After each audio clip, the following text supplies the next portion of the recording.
Hello நண்பர்களே, உங்க எல்லாரையும் ஜோ டாக் சேனலுக்கு வரவேற்கிறேன். மகாபாரத யுத்தத்தில் அர்ஜுனனின் அம்புக்கு இரையாகி வீழ்ந்த கர்ணனின் ஆன்மாவானது தன் தந்தை சூரிய பகவானை அடைந்து பின் பரம்பொருளான சிவபெருமானை வணங்கி இறுதியில் ஸ்வர்க்கத்திற்கு சென்றது. தன் மகனின் அந்த நிலையை கண்ட சூரிய பகவானுக்கோ மிக பெரும் வருத்தம்.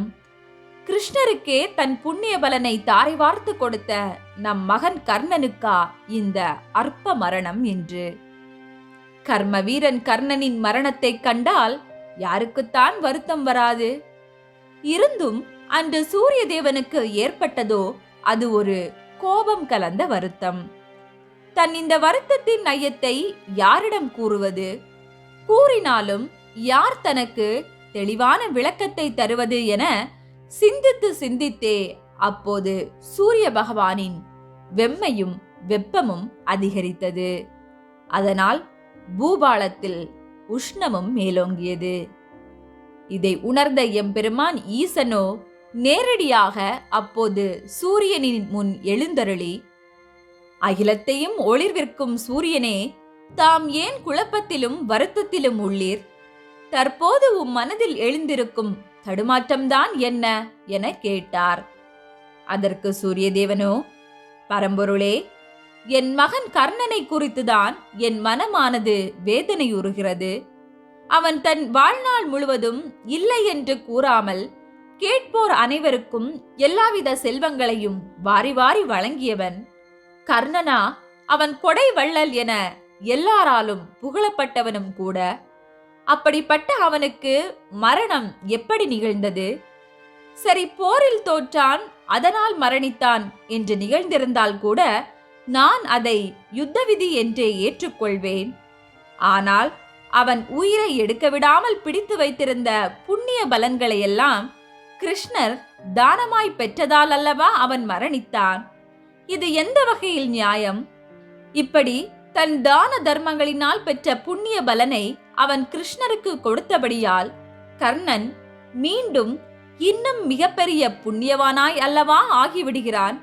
கூடவே இறைவனுக்கே கொடையும் கொடுத்தவனாய் அல்லவா ஆகிவிடுகிறான். பிறகு எப்படி அவனுக்கு மரணம் ஏற்பட்டது?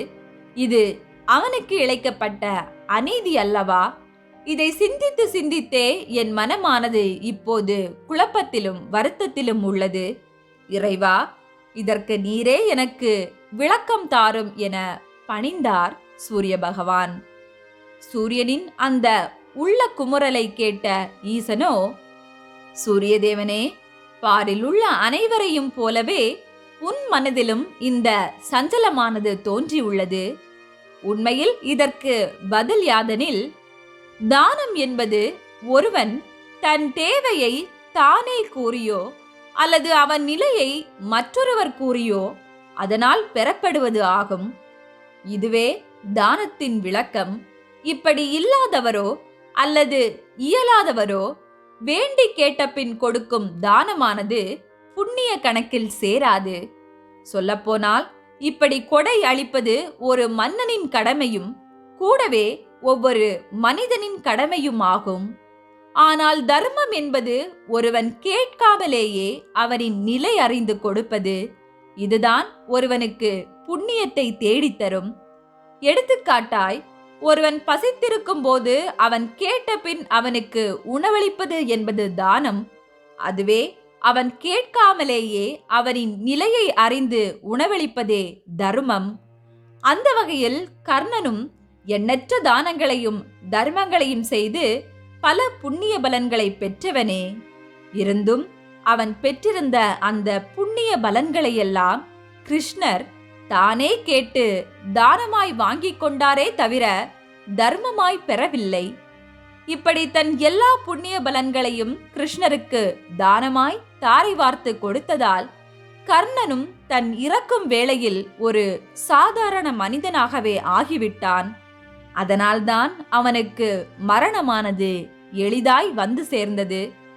இதனால்தான் கர்ணன் ஒரு சாதாரண மனிதனாகவே மரணம் அடைந்து சொர்க்கம் சென்றான்.